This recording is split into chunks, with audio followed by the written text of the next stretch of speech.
upon a time there was truth in journalism, where brave men and women gave voice to the voiceless. But then the corporations bought the journalist, poisoning the news that we are fed. With those tainted sources, all we ever ate was a steady diet of status quo.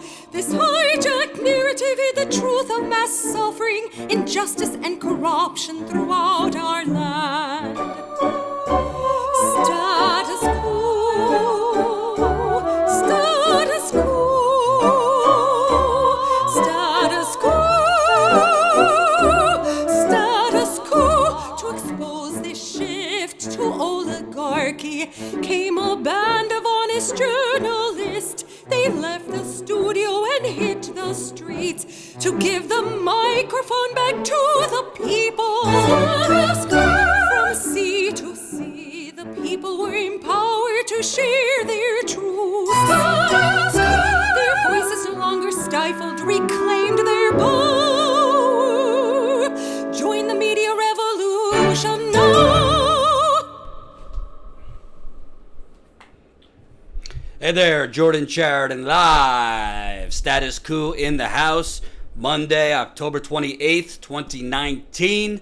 Justice never sleeps. I hope you guys had a nice weekend. Some of you joined me yesterday for our marathon live stream. Had a good time with you guys. 3 hours, I think we went yesterday. Passed $80,000 on the GoFundMe. So we're definitely going to talk about that a little bit more today. I will be live today, tomorrow, and then I am off to across Trump's imaginary wall. I will be in Mexico for my brother's bachelor party Wednesday, Thursday, Friday. Hopefully I make it back to the United States alive and well. So I will definitely enjoy today's broadcast with you. Joseph, our video producer, cameraman, editor, will be going live in my stead Wednesday and Thursday, so you will be in good hands. Yesterday was quite a moment where we passed $80,000 on our GoFundMe. Thank you for this handy dandy graphic, Colin Tooley. So we are now $4,815 away. That's $4,815 away from hitting our GoFundMe goal. Thank you to the 1,100 of you who have donated this past year. We cannot do this without you.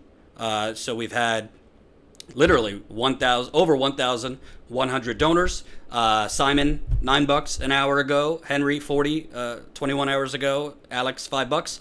So as kindly as I could ask, because I know a lot of you have donated over and over, we're close. We're on the runway. We're on the runway, baby. You know, you're on the runway at the airport if you have enough money to fly these days. And you know it's delayed by an hour. We're so close to liftoff here. I can't wait to finish this thing. So hopefully, if you got a couple bucks today, drop it in the GoFundMe. We will have some news for you. I'll tell you about it during this live stream of the next place we're going.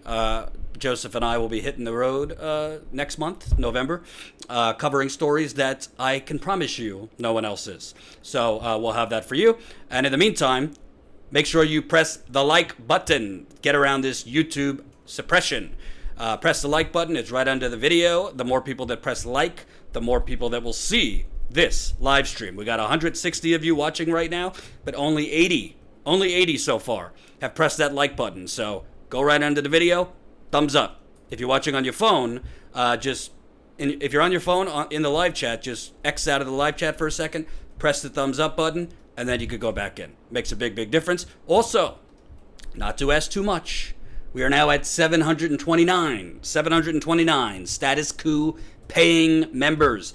This is the permanent fundraiser. This is how we grow for the long haul. GoFundMe will end, and we will be focusing on growing our paid membership, because paid membership is the core business model here, as opposed to all these other outlets who just do clickbaity headlines and cover Trump 24/7 to get advertising dollars. We don't do it that way. We're not trying desperately to get advertising dollars. We are trying to grow a grassroots media revolution through you. So if you got $5 to $10 a month, sign up today. Statuscoup.com/join. We got, I think, 5 or 6 new signups yesterday and today. So you could be joining us. Our goal for the end of this year is 1,000. So we're almost in November. We got some work to do here. We got to hit 1,000 by the end of the year. So hopefully you'll join us for as low as $5 to $10 a month. And Joseph is actually working on some content just for the members. So you'll have some bonus content on top of that. Follow us at Status Coup, at Status Coup, Google Status Coup Podcast. And lastly, very, very important, 184 people watching. If you haven't signed up for our email list yet, I need you to go to statuscoup.com, enter your email. I promise you, I will not spam you. We will not spam you 5 times a day. You'll get an email once or twice a week. Sometimes we'll ask you for money. Sometimes we'll give you exclusive news first. That's another way we expand and also get around this YouTube suppression. So, how about it? Statuscoup.com/join. GoFundMe. Let's get it going. So, where do you start? You know? Bernie had a big rally yesterday. Congresswoman Rashida Tlaib endorsed him in Detroit. That is very critical because one of the areas Hillary Clinton underperformed in was Detroit when she lost Michigan to an orange orangutan. Obviously, Bernie Sanders won Michigan last year in 2016 in the primary. So that Rashida Tlaib endorsement is going to be very helpful. I'll get into that a little bit later. I need to start with Joe Biden. I mean, when are we just going to declare iceberg right ahead and get the hell off this boat? When is the media going to say enough's enough? The man can't construct a full sentence. The man's bleeding in his eyes during debates. The man is now waving the white flag saying, I need you, my big super PAC daddies, I need you. I can't do anything, he tells the media. I can't stop them from donating. So Joe Biden was approached yesterday by a climate activist. And, you know, if you don't know, Joe Biden in the past has told millennials, give me a break. Give me a break, he said to millennials about your generation, the millennial generation, having it tougher. He said, give me a break about your student loan debts and the climate crisis. I'm not making this up. What does Biden say all the time? Not joking. Not a joke. Not making this up. So let's just hear what Joe Biden had to say. I just can't believe this. Here we go.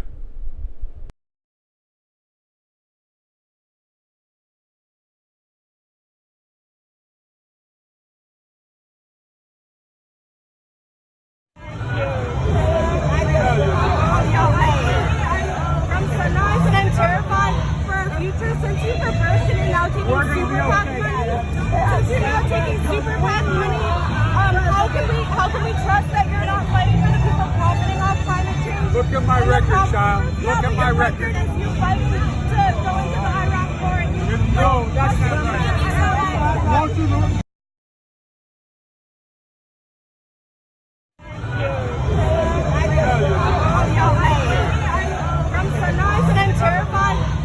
Since you're reversing and now taking super PAC money, how can we trust that you're not fighting for the people profiting off climate change? Look at my record, child. Look at my record. As you fight to go into the Iraq war and you No, that's not right. Won't you look?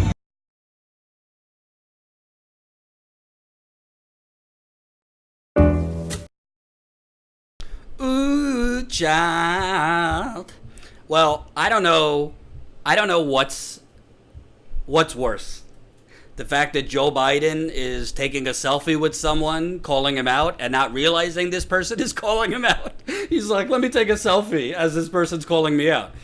Or this very, very condescending, dismissive, and frankly, I don't know. Joseph, do you think I'm misreading this? It came off to me slightly threatening. He's slightly threatened about what is happening, and it's like he doesn't get it. No. But when somebody calls a child. No. But when that was a woman. Yeah. Obviously, she is she's close to his personal space. Fine. Yep.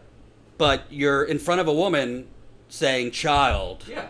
I find that condescending and a little bit disrespectful and a little bit threatening. Not threatening like he's going to hit her, but just like that's kind of not something you say like within 1 inch of someone.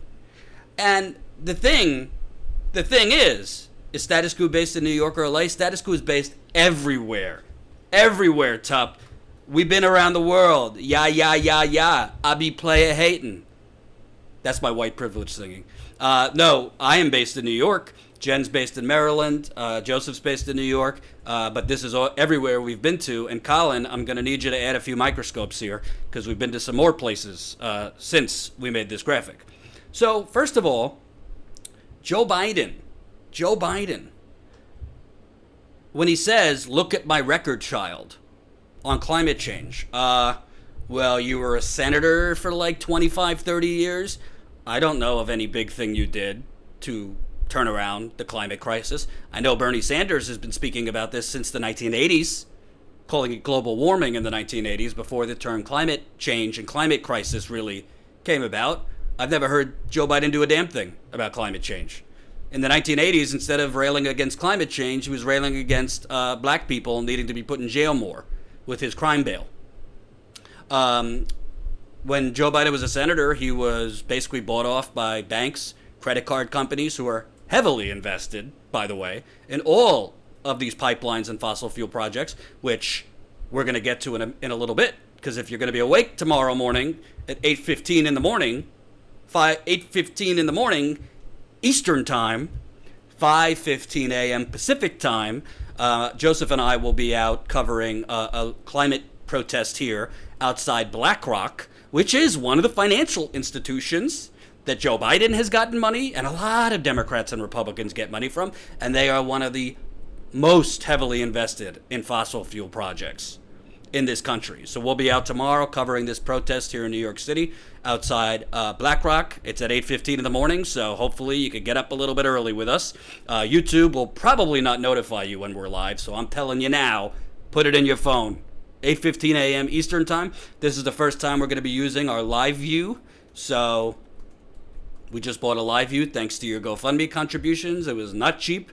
Cost us a pretty penny, about 10 grand, but it's much, much, much better than the lower end we had. So this will be the first time we're using it. It should be a lot better quality. It should be a lot more flawless as far as the stream and buffering and all those things. So tune in tomorrow morning, 8:15 a.m. Eastern Time. I will be there. Joseph will be there. So what record is Joe Biden talking about that needs to be looked at? One of his top advisors is on the board or something like that with the natural gas company. It's one of his top advisors now. He is going around the country, New York, D.C., Martha's Vineyard, Silicon Valley, San Francisco, and meeting and having caviar and having champagne with every last banker, hedge fund manager in America who are heavily invested in fossil fuel companies. After he was called out, I believe in a town hall, because I think he was doing a CNN, he was doing the CNN town hall on climate change. The next day was a fundraiser he was having with a fossil fuel executive. CNN, somehow, this question got in the audience. I'm surprised CNN didn't stop it, saying, how could you be talking to us about climate change when you're literally having a fundraiser tomorrow with a fossil fuel executive? He said, well, my campaign tells me that he, to the letter of the law, is not technically an executive. He's more of a top person, and he's not an executive, so therefore I could have a fundraiser with him. I went ahead and did it anyway. Jordan would get more donations if he streamed Fortnite while he talked about politics. That's interesting. I'm not going to pretend to know what Fortnite is. I've heard of it. You don't want to know. It turns kids into evil people. But I will tell you, thank you, Hala Ismail, $50 in the GoFundMe. We are now at $80,235. I believe in miracles. I think we could get to $81,000 today, which would bring us $4,000 from the ultimate goal. Who's with me? And I will have an announcement coming up after this topic of the next place we're going. So, GoFundMe, GoFundMe, GoFundMe. Any amount matters. $5, $10, $500, whatever you want to do. Keep it coming. So, Joe Biden is totally full of shit. But why I say iceberg right ahead, if Joe Biden is the Democratic nominee, I kid you not, I think you could have a record low number of young people come out for this man. Not only has he condescended to millennials and called them, give me a break, which, Google it, Joe Biden millennials, give me a break. Now he's calling climate activists who respectfully confront him child, condescendingly. When she said the Iraq War, he says, no, that's not true. I didn't do anything with the Iraq War. Meanwhile, he was the chairman of the Foreign Relations Committee during the Iraq War and pushed it. He didn't just vote for it. He pushed the Iraq War. By the way, did you know the Pentagon is the biggest culprit of climate emissions in the world? The Pentagon? So, Jordan knows as much about what kids are into these days as your grandpa. That's true. That's true. But I got to tell you, straight up, not to segue, my nephew is 4.5. I told my brother, like, you got to discipline this kid. I don't mean, corporal punishment, but this kid doesn't listen. And I had to watch him Saturday, and he's got a listening problem, and I told my brother, you better get on that. Lickety split. Every single 4-year-old in the history of mankind has a listening problem. Well, I only know this 4-year-old, okay. And I wanted to do 100K just so Jordan could get on with news. I don't have it, but I want to. Fred, I wish you had 100K. Thank you. So even CNN is calling out Joe Biden. This is John King calling out Joe Biden for his fakakta absurdity. This is like Joe Biden, saying like, well, I can't stop these wealthy billionaires from creating a super PAC for me. I can't stop them. This is like me saying like, well, I couldn't help but, I stumbled into the strip club and I can't stop these women from doing a lap dance on me. I know Jen's going to be mad at me for this crude comment, but I just can't stop them from doing this. Yeah. I'm not choosing to go into the establishment. No. But I just can't stop them. You can't. It's kind of getting no way getting around it. So Joe Biden, he can't do anything. Even CNN is calling out Joe. Let's take a look.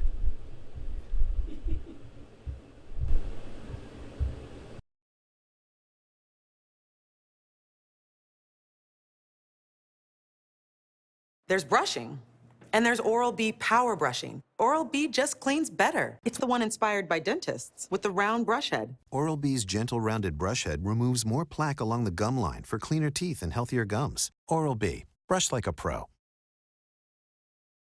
Today, Iowa kicks off the 2020 campaign officially.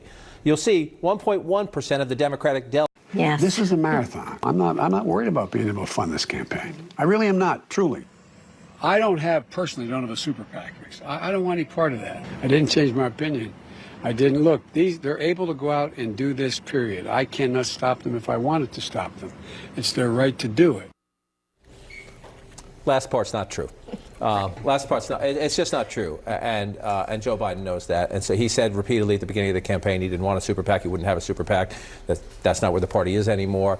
The guy who's building one up for him right now has been with Joe Biden going back to the 1980s. If Joe Biden said, Larry, don't do it, Larry would not do it. So why that? Why not just give an honest answer?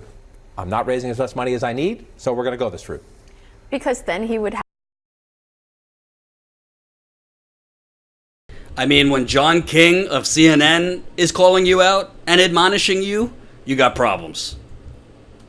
When the ultimate in the tank CNN for the Democratic establishment is calling you basically full of it, you got problems, Joe. You got problems. And here's what I think.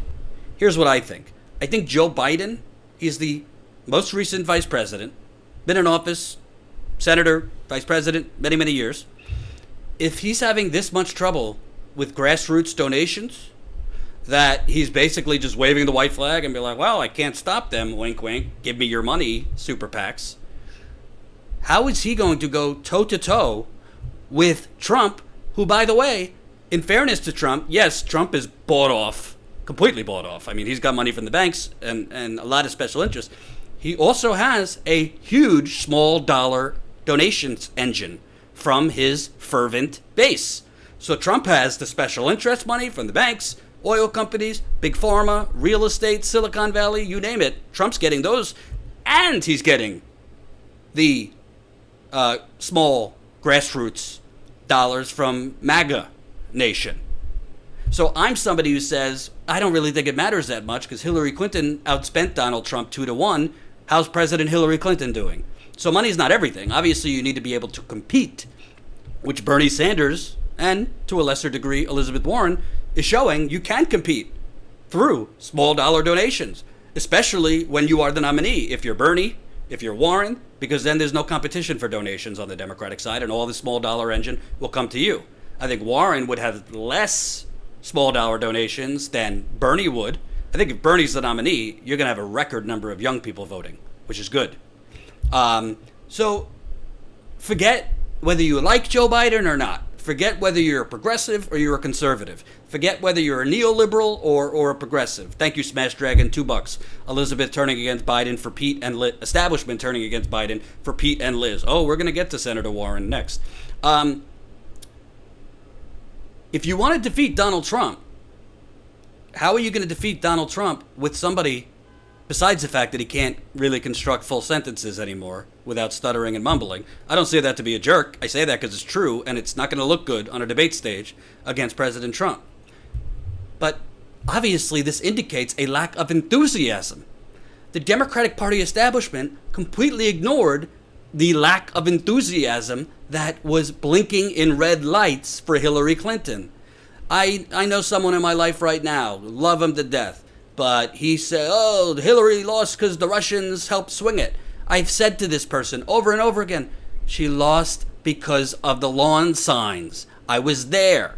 There was a lot of lawn signs for Donald Trump in the Midwest. There was a lot of energy for Donald Trump in the Midwest. He had massive rallies in the Midwest where Hillary Clinton was going to colleges in the Midwest and getting old people to show up rather than the students. Energy, enthusiasm, things like lawn signs might sound like nothing to you. It matters. It's a sign of enthusiasm. Same thing with grassroots donations.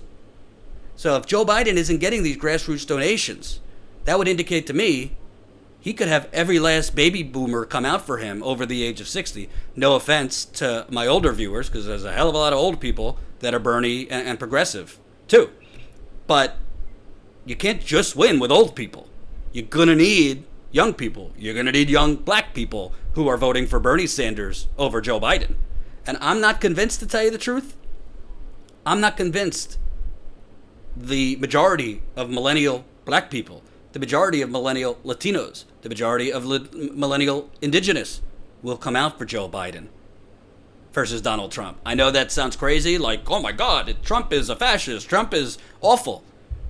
But you kind of have to be sold to vote for something. We've already went through this dance. It can't just be what you're voting against. Joe Biden's entire campaign so far is literally Hillary Clinton's campaign, just with different body parts. It's all Trump is. Trump is an unusual threat. No president talks like this. Russia, Russia, Russia. And he needs to be removed from office. He's not producing anything that he's for. He has no vision.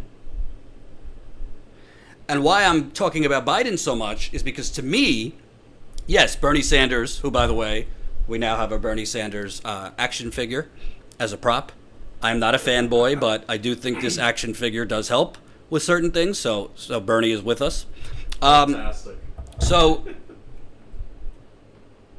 although there is a sizable portion of Bernie Sanders' 2016 voter base that has switched to Warren, I do think some of them might come back. I think Bernie Sanders, where he rises in the polls, I think where he picks up momentum is actually from Joe Biden. I've told you over and over again, the more Biden, and this just shows you how uninformed and misinformed people are from our corporate media, a lot of Biden support is Bernie's base. People making $50,000 or less. People with only high school degrees, i.e. the working class. So I got news for you. Joe Biden, if you want to defeat Donald Trump, if you're a vote blue no matter who kind of person. I know a lot of you aren't. Joe Biden is the worst. Honestly, I think, as crazy as this sounds, I even think like somebody like Mayor Pete would have a better chance than Joe Biden.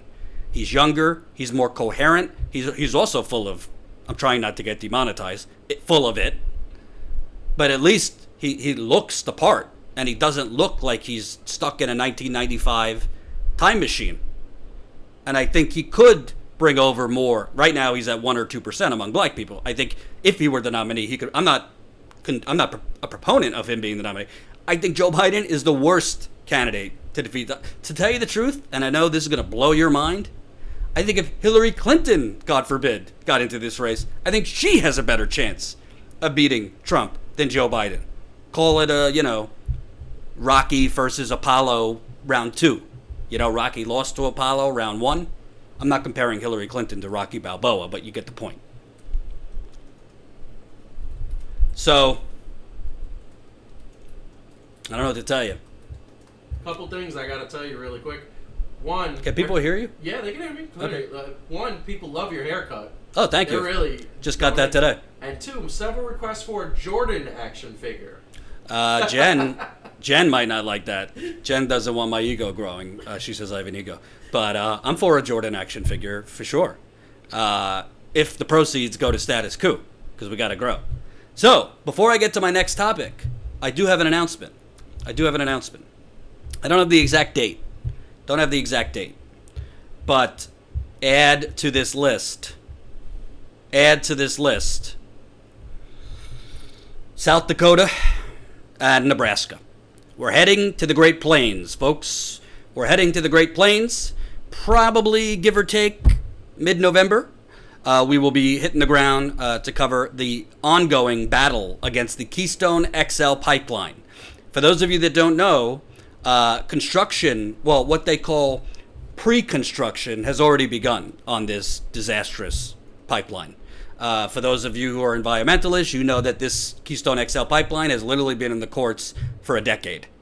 Obama denied the final permit before his re-election, which was an environmental victory. And of course, Trump got in and basically reversed course, gave them the permit for the Keystone XL pipeline, which is coming from Canada down through Montana, Nebraska, South Dakota, and of course, like every other dangerous pipeline, going to export terminals, I think in the Gulf of Mexico, to be exported to foreign countries, i.e. energy independence for America, i.e. sending all this oil that we are destroying our water, our land, our sacred burial sites for Native Americans, our animals that are at risk, so that we could send this oil to other countries and make a bunch of oil barons and tycoons more money. So we will be going there. We currently have a few things, or I think currently like 1 or 2 interviews lined up, and then we're going to get some more lined up. So I hope, Jordan, when are you coming to the Bay Area? Golden, when am I coming to the Bay Area? When you GoFundMe. That's when we're coming. More importantly, when you become a member. We can't just go all over the place. It does cost money. I can't just fly. I can't print money like the government does. I'd love to. So become a member today. Help us do it. We could come to the Bay Area and many other places. So I'm looking forward to that because I personally think Keystone XL might be the next Standing Rock. I don't know yet in terms of an actual physical location. I don't know if Keystone will be Standing Rock in terms of like a camp with thousands and thousands of people. But I do think in terms of standoffs between police and activists, from everything I'm reading and seeing, I think so. And to me, why we're going when it's not in the news, and that's where Status Coup lives. We go when it's not in the news because it's important even though it's not in corporate media. Because do you know any pipelines that have been stopped when the pipe already begins construction? As great as the Dakota Access Pipeline was, not the pipeline, the no DAPL against the pipeline. By the time it got national attention, by the time thousands of people got there, the pipeline was already like 50, 60% constructed. I'm going to be honest with you. It's very, very unheard of for a federal judge to order a pipeline be dug out of the ground, right? So I would like to cover it before that construction starts. I would like to raise awareness. I would like to show the stories of the Native Americans being threatened, the environmental activists. There are landowners too who are not Native, who are not like capital P progressives, but they're having their land stolen via eminent domain for this pipeline. So we will be out there. My guess is second week of November. We're looking at flights now and all those things. And we also, when I get back from my brother's bachelor party, going to try to hit the road to cover Elizabeth Warren. I think Elizabeth Warren. I'd love to talk to some of her supporters and hopefully the good senator.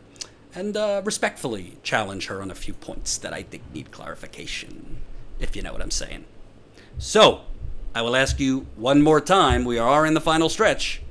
If you got $5, $10, $50, whatever you got, real reporting is expensive. And for those of you who don't know, real quick, Jen and I were just in the field at a location that only our members know. If you're a member, you get invited to our monthly video call. Sign up today. Every month we do a video call with our members. Jen and I were just gone for a week, and we are very, very close. We're actually talking to 3 different outlets right now.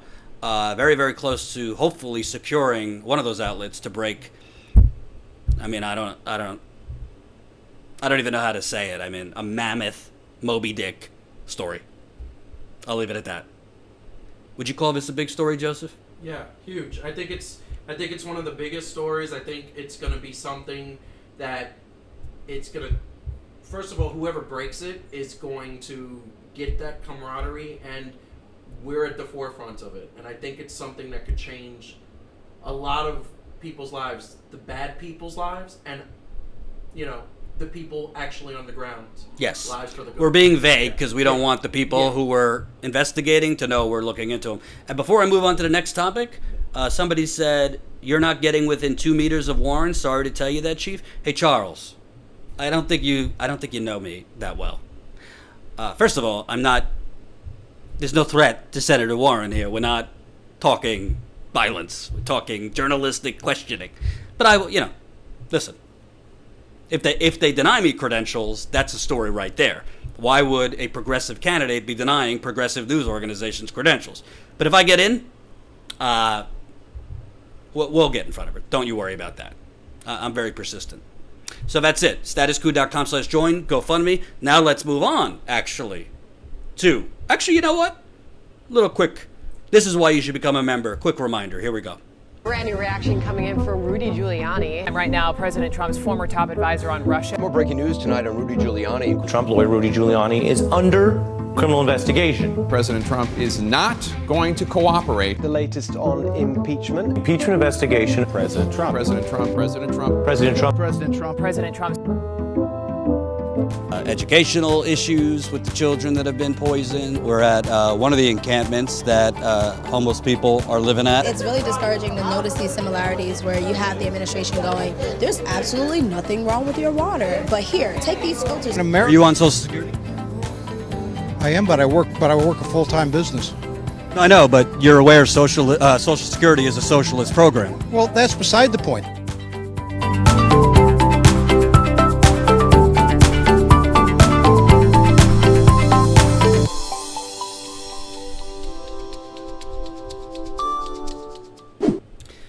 And another reminder, tomorrow morning we will be live around 8:15 a.m. Eastern Time. That will be 5:15 a.m. Pacific for you early risers on the West Coast. We will be at BlackRock, a very, very, very corrupt financial institution that is one of the most heavily invested in fossil fuel companies because there's going to be a protest outside BlackRock. So we will be there. I very much doubt CNN or others will. So we'll be there tomorrow on this YouTube channel. Do not expect YouTube to notify you when we're live. So just remind yourself now, put it in your phone, put it on the refrigerator, whatever. We'll be live tomorrow morning. Now, moving on to Elizabeth Warren. I don't want to be unfair. I know a lot of you don't like it, but I'm not on team like she's as bad as Hillary Clinton. I don't personally think she's as bad as Hillary Clinton, but I do think Elizabeth Warren has gotten one of the most free rides in primary history.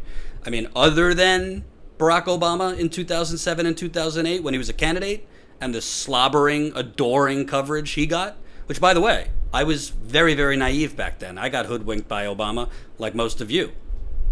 Other than that slobbering coverage, I've never seen anything like the slobbering coverage Elizabeth Warren has gotten. It's been a little bit more critical in the last 2 weeks, I'd say, since she seems to be like ducking and diving all over the place. She can't just give a straight answer. Can't just give a straight answer on like how you're going to pay for Medicare for all, what's your plan. So there's been a little bit more critical coverage, but other than that, she's got a free ride here.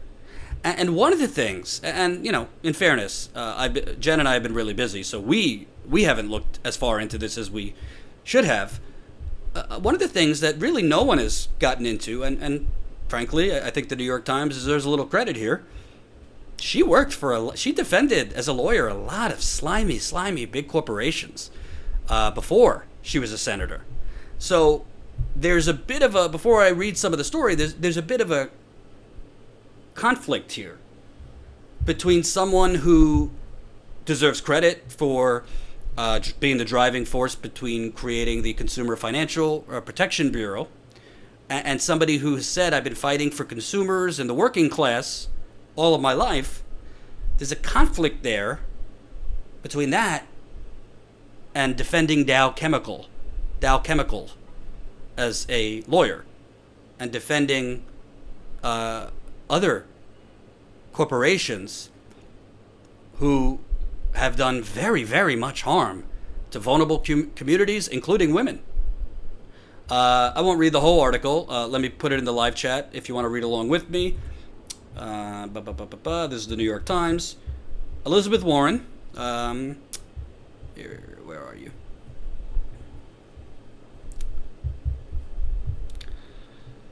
In 1995, she found herself up against the Clinton administration, representing the Cleveland-based conglomerate LTV Steel. Even though LTV had sold off its coal mines during the 1980s, a new law required it to contribute to a health fund for retired coal miners.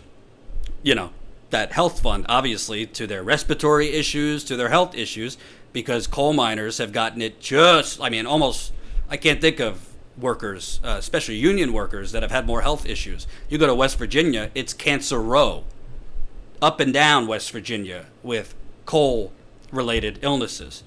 LTV believed that it should not have to pay for those workers' health care. Those claims, the company said, should have been handled as part of its bankruptcy reorganization. Miss Warren's job was to convince the Supreme Court to hear LTV's case, but the court declined.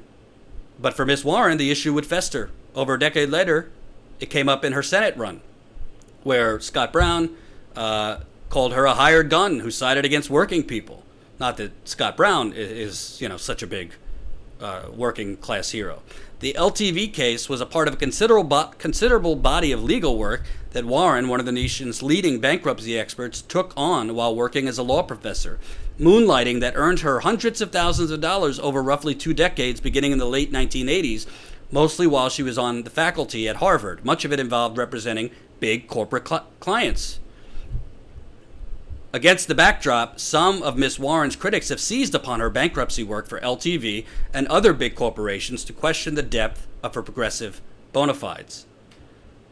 I want to get to some others. Among her corporate clients were Travelers Insurance and the aircraft maker Fairchild, as well as one of America's wealthiest families, the Hunts of Texas. She advocated for a railroad company that wanted to avoid paying for a Superfund cleanup, and advised Dow Chemical as its subsidiary, Dow Corning, dealt with thousands of complaints from women who said they had been harmed by Dow Chemical's silicone breast implants. But she also worked on a number of cases involving consumer bankruptcy and victims' rights in asbestos litigation, serving as an expert in a lawsuit against the cigarette maker Philip Morris, and represented the lawyer whose battles with polluters inspired the film A Civil Action. in a very brief and simplified summaries, the list casts much of her work, even for corporate clients, in terms that align with her pro-consumer narrative, but those descriptions have themselves become a focus of some contention. And to tell you the truth, I think the New York Times needs to get a little bit more informed, because, Jen, if you want to find it for me, I've read some articles that Elizabeth Warren's work on behalf of asbestos, in terms of companies with being sued for asbestos, was not so charitable. So, I got to tell you, I'm not saying this disqualifies her, but when put up against Bernie Sanders, I could tell you what Bernie Sanders was doing in the 1980s and 90s. It was not representing Dow Chemical, who, in addition, I don't know much about this breast implant case, to be honest with you, but in addition, has been trying to push for deregulation of very, very harmful pesticides, which The Intercept has done great reporting on. Dow Chemical is not a friend of the environment. And by the way, when they're talking about her defending a railroad company that was going through a Superfund site, I have been on the front lines at Superfund sites. From Flint to East Chicago, Indiana, this is where they dump the most toxic projects possible in poor black, poor brown, poor indigenous communities. And Elizabeth Warren was working to defend a railroad company's rights to go through that, as well as, what did the New York Times say here? Superfund.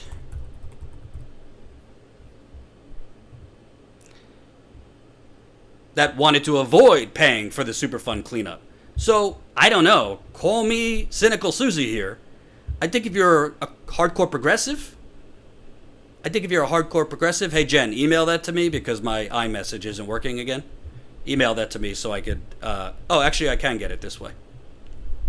Yes, let's take a look from the Boston Globe. Ah, darn it. Hold on. It's also in the chat. I see it in the chat. I know, but I'm getting... Oh, here it is. So let's take a look at her work with asbestos. Because the New York Times made this some good thing about her. My understanding is it's not. This is from the Boston Globe. 6 months after Elizabeth Warren arrived in Washington to work as an advisor to Congress, she experienced another career milestone in the nation's capital, a seat at the U.S. Supreme Court's Mahogany Council table. The 2009 appearance was the only time Warren helped represent a party before the nation's highest court, and it provides a rare window into a less heralded aspect of the Harvard law professor's career, her time as a working attorney in the courts. The case, Travelers vs. Bailey, was remarkable in many respects. It was sprawling and complicated, involving dozens of lawyers, thousands of asbestos victims, and nearly 3 decades of court battles that still have not ended. It was also notable because Warren, who has gained fame for defending consumers against big business, was in this case working on behalf of a big business. For her contribution, Warren was paid $212,000 over 3 years by Travelers, the nation's largest insurer. Travelers was fighting to gain permanent immunity from asbestos-related lawsuits by establishing a $500 million trust. The trust would have been divided among current and future victims of asbestos poisoning who had claims against the nation's largest asbestos manufacturer, Johns Manville, which has been insured by Travelers before it went bankrupt. Travelers won most of what it wanted from the Supreme Court, and in doing so, Warren helped preserve an element of bankruptcy law that ensured that victims of large-scale corporate malfeasance would have a better chance of getting compensated even when the responsible companies go bankrupt. But after Warren left the case, it continued to twist and turn through the legal system, leaving a result that has been disastrous for asbestos victims. Travelers, in part because of its Supreme Court victory, has held on to its immunity for most lawsuits. So basically, this company that Elizabeth Warren represented, and by the way, we got 550 people watching right now, 321 of you have pressed the like button. So we need every single person with a pulse watching right now. Press the thumbs up button. It's right under the video. The more people that press this thumbs up button, the more people that will see this very live stream. Keep it coming. Press the like button. Also, Thank you, Anonymous. Just got another $5 in the GoFundMe. Now at $80,240. Can I see 80,300? Can I see 80,500? Can I see 81,000? Yes, this is the people's auctions. This is the people's auction. So You gotta talk faster. For that. So let me explain this and break it down to you. Jen and I last year covered a story in Virginia called the Mountain Valley Pipeline, which is a totally unnecessary natural gas pipeline going up the steepest slopes in America, crossing hundreds, if not thousands, of water bodies. It is very, very dangerous, and if it explodes, it's exploding under the Appalachian Trail, and people within a 2-mile radius will be blasted. If you remember, if you're a Status Coup OG, we went there last year. Jen will probably cover updates in Virginia coming up in the next few weeks.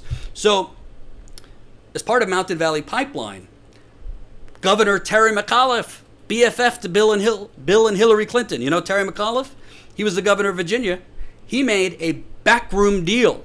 He made a backroom deal in the final year of his governorship there in Virginia with the Mountain Valley Pipeline Company. And that background deal was they would pay X amount of money now towards whatever, if something happens with the pipeline. They'd pay up front. Jen, you'd have to check me on this. I think it was $50 something million that the company would pay.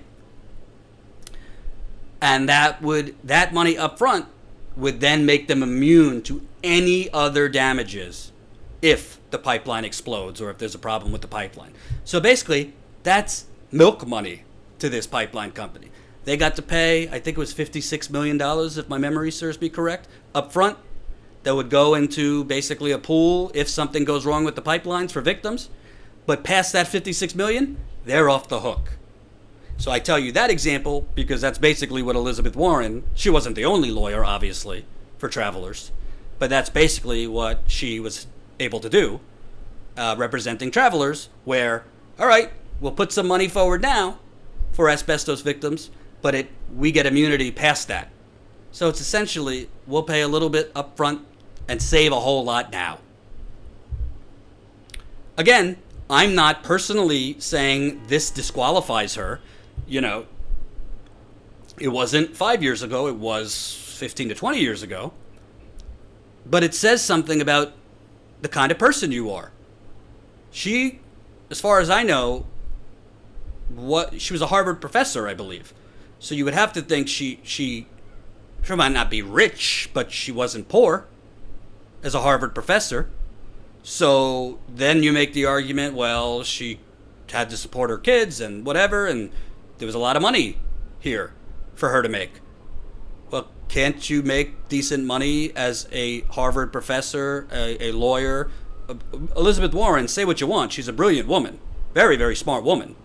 Couldn't you have made money doing more uplifting things, representing more vulnerable people, rather than companies causing asbestos, Dow Chemical causing health issues for women with breast implants, and the other company mentioned in the New York Times? So, again, this is just one part of her background that has not been ever brought up in a debate, has not ever been brought up by other candidates. Why? Why is it that the New York Times is sitting there grilling Bernie Sanders about a rally he went to in Guatemala, was it? No. Where was it?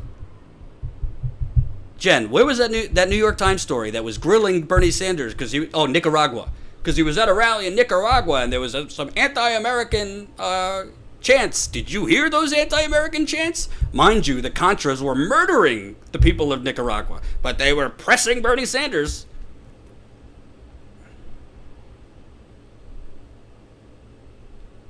Bernie Sanders is scrutinized, criticized for every little thing, down to his praise of Fidel Castro. Elizabeth Warren represented, frankly, in some cases, corporate criminals. Dow Chemical, look into them. They are as corporate criminal as you could find.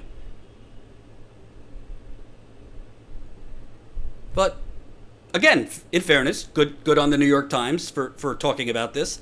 They misrepresented the asbestos thing. They wrote it as a positive thing. It wasn't. She basically helped travelers basically fork over less money for the victims so that they could get immunity because they knew, shit, there's a lot more victims here. Let's fork over this money now so we get immunity for the much larger liability. So I think it's fair game.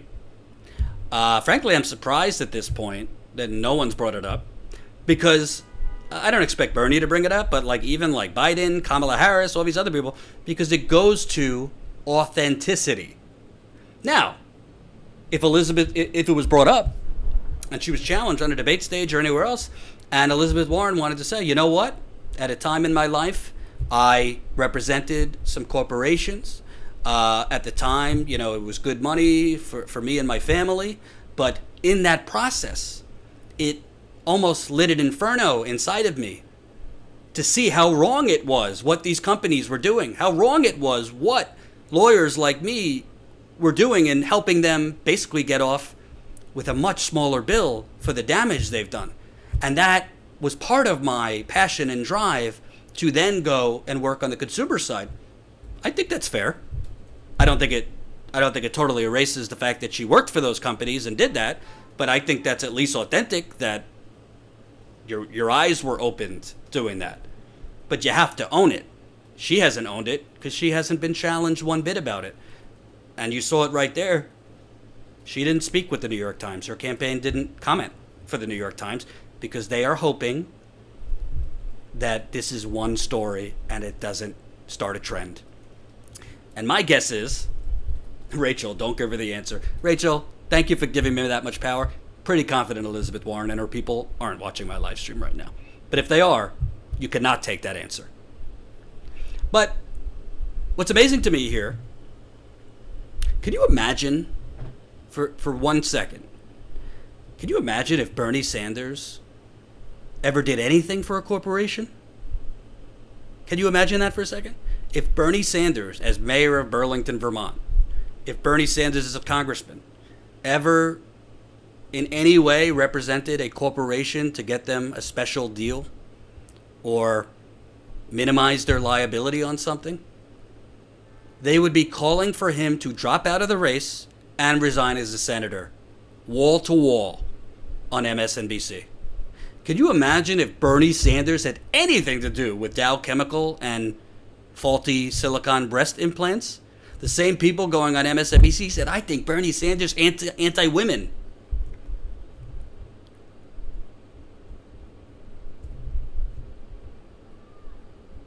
They would go nuclear.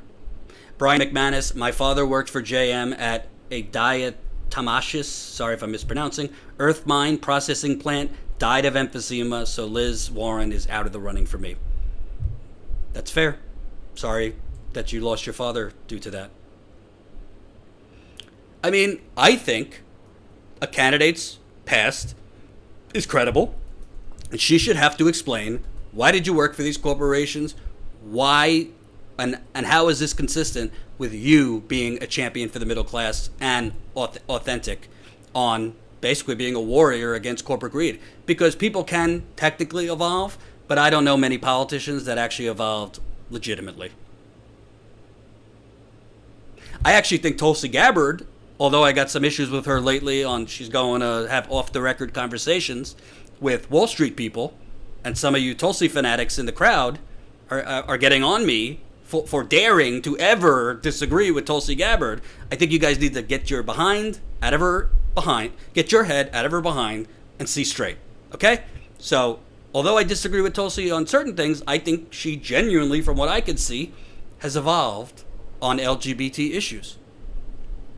She was voting on the pro side, on the good side of LGBT issues as early as her start in Congress. When she was not running for president, there was no electoral gain. So I think some people can evolve for the good.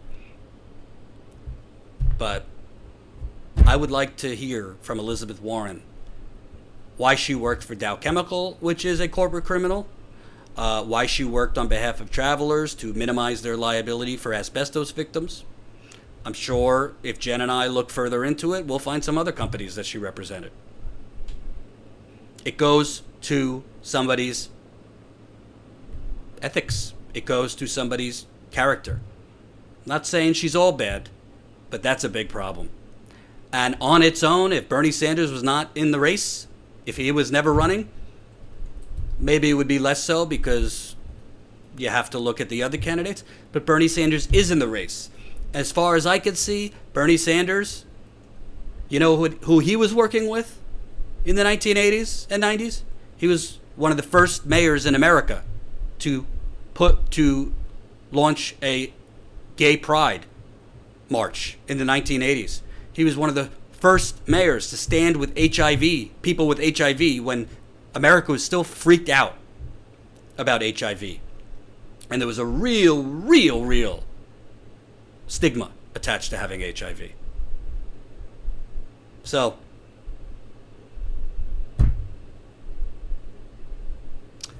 that's what I got on Warren. We'll follow up on that for sure. I'd like to do a little bit more digging. Thank you. Gene just left $25 in the GoFundMe. We're now at $80,265. Let's keep it going if we can. Hey, we're getting closer and closer, folks.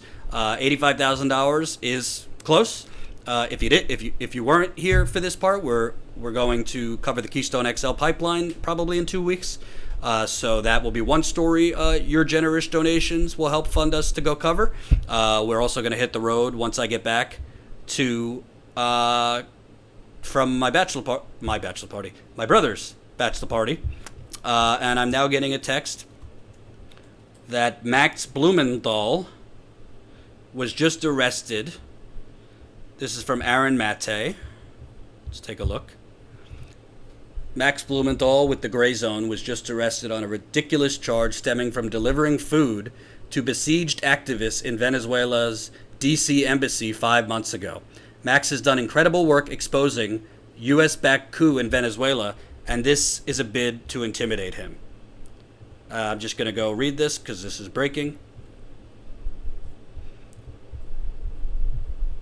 Max Blumenthal, the editor of the site The Gray Zone, was arrested on the morning of October 25th on a fabricated charge related to the siege of the Venezuela embassy in Washington, D.C. that took place between April and May. A team of D.C. police officers appeared at Blumenthal's door at just after 9 a.m., demanding entry and threatening to break his door down. A number of officers had taken positions on the side of his home as though they were prepared for a SWAT-style raid. Blumenthal was hauled into a paddy wagon and ultimately taken to D.C. Central Jail, where he was held for 2 days in various cells and cages. He was shackled by his hands and ankles for over 5 hours in one such cage, along with other inmates.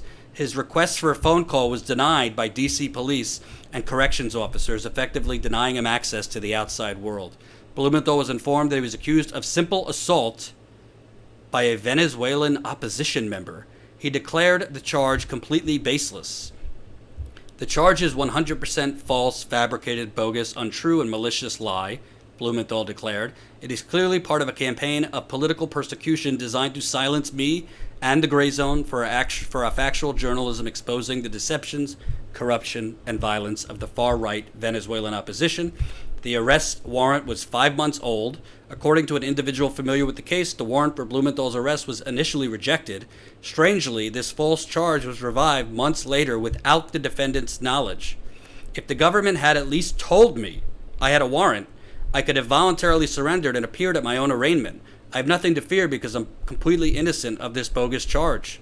Instead, the federal government essentially enlisted the D.C. police to SWAT me, ensuring that I would be subjected to an early morning raid and then languish in prison for days without even the ability to call an attorney. Let me put this in the super chat so you could read it.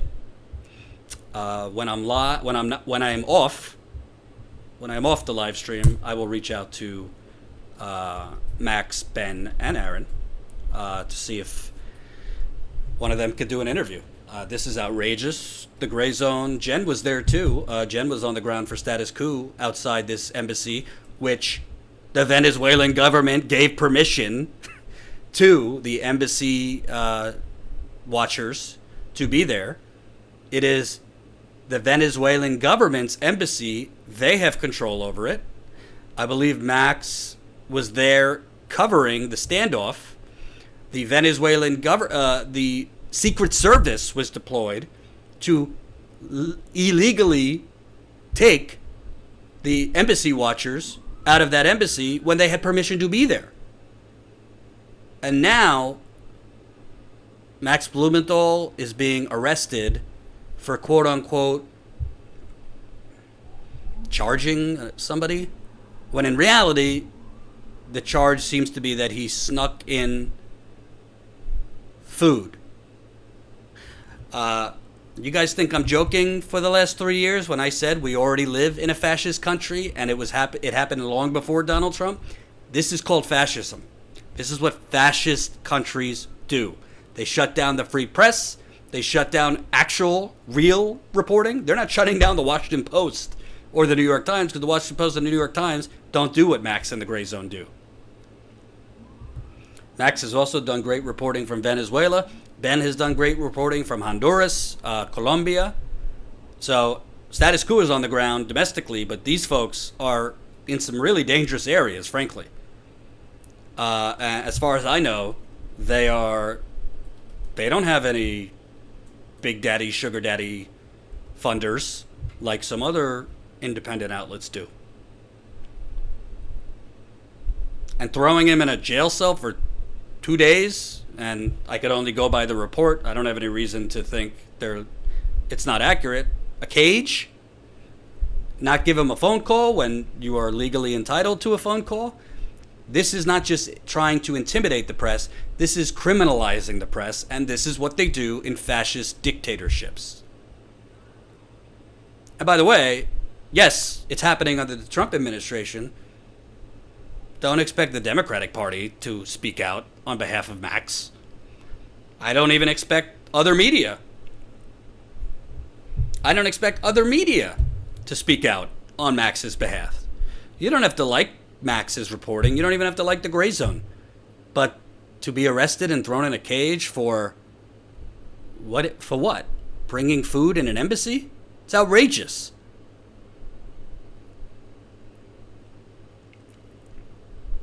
So I could only read that report. I'm live, so I haven't spoken with any of them. I'm sure I'll get in touch with one of them tonight.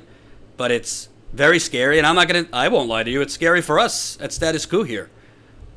You know, we're not exactly going to do softball interviews on, the local town's prom.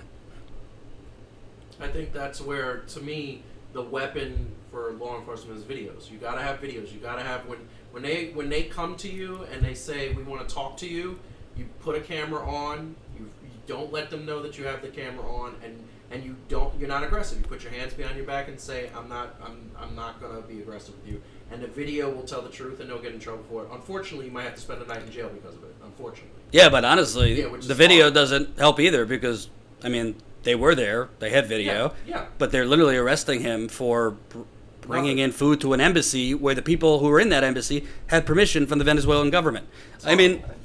It's absurd. Yeah. So, by the way, obviously we're working on funding ourselves, but if you got it, go drop a couple bucks for the Gray Zone.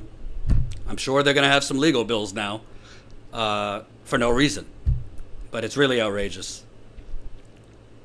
Derek, you could be held up to 72 hours without charges. Yep. This is true, but you're supposed to get a phone call within 24 hours, if I know my law. Yes, that is correct. Supposed to get a phone call within.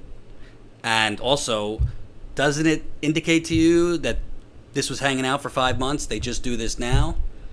Maybe this is in response to some recent reporting the Gray Zone has done that the oligarchy and the cops in Washington and possibly even our Pentagon don't like. A 5-month delay? Suspect. If he committed a crime, why are we waiting 5 months to storm the gates? It is very Orwellian. So we'll check in with them after this and see what the hell is going on here. That's outrageous. And I didn't know about it. So that's it for us. Reminder, we'll be live tomorrow morning. Hopefully we don't get arrested for this. Covering BlackRock, who, let me tell you real quick, if you don't know the story behind BlackRock. Larry Fink is one of the most powerful business people on the planet, and he wants to be known as a steward of the environment. As chairman and CEO of BlackRock, the New York-based investment company manages $6.52 trillion in assets. Flink oversees wealth more than 2 times the size of the UK economy. He's made a name for himself not as a cutthroat titan of industry, but as a relative progressive. He's on the board of the Nature Conservancy, a large and influential environmental group. And earlier this year, Fink wrote a letter to urge his fellow CEOs to adopt a sustainable and long-term approach to doing business. His company has talked the same sort of talk. Earlier this year, BlackRock released a major report on climate change that was praised by some environmentalists, yada, yada, yada. But he's a hypocrite. BlackRock invests in some of the most environmentally damaging companies on the planet. On Thursday, a coalition of activists known as BlackRock's Big Problem held a banner reading BlackRock taking your money, investing in climate chaos outside the Lot New York Palace Hotel. So basically, the group, which is pushing for BlackRock to divest from planet-destabilizing industries, recently released research showing that funds the company markets to investors in the U.S. as sustainable are contributing to climate change. 10 of these funds collectively include more than $423 million in fossil fuel companies, as well as $29 million in companies linked to deforestation. They are linked to the Amazon deforestation, by the way. In fact, BlackRock is the world's single biggest investor in companies that develop coal plants, and also a large investor in companies that produce oil and gas. Without an immediate and rapid reduction in our use of fossil fuels, it will be impossible to achieve the greenhouse gas emissions cuts that the United Nations calculates are necessary to prevent by 2030 to preserve the planet as we know it. So that's shocking. The hypocrites at BlackRock. So there's a climate protest going on here tomorrow morning, 8:15 a.m. We'll be there. If you wake up early on the West Coast, 5:15 a.m. on the West Coast, we'll be out there tomorrow live. Don't rely on YouTube to notify you. I'm telling you now, we'll be live 8:15 a.m. Eastern time from the protest. I honestly don't know if it's going to be small, big, but we'll be there regardless, small or big. Thank you, Reeve Barker, $5 in the super chat. Gray Zone just put out a whistleblower piece regarding Syria's gas attack. Shocking that they put out a whistleblower report that Doma did not actually have a chemical weapons sarin gas released in 2018, and Max Blumenthal was arrested 5 months after the Venezuelan embassy issue. Has nothing to do with it, that whistleblower report, I'm sure. This is how fascism works. This is how censorship works. This is how oligarchy and the capitalist class keep its money, keep its wars, and keep its greed and power by shutting down the very few actual independent journalists out there. Trust me, the Washington Post does not do the kind of reporting Max, Ben, and Aaron do. So we'll reach out to them and try to get an update for you. As always, thank you for watching. We will be live tomorrow morning. I think I'll be live also at 5 o'clock Eastern time tomorrow, same time. Then I'm off for a few days. I'm going to my brother's bachelor party. So Joseph will be live when I'm not here. And yes. Looking forward to it. And please, please, please keep it coming in the GoFundMe. We are so close. So close. We are 80,265. The goal is 85,000. If what's going on with Max tells you anything, if we're not going to fund the journalism that is sorely needed, particularly the legal funds when we get arrested, well, that's called an information war. And if we don't fund it, we all lose. Thank you for watching. I will see you in the morning. Peace out.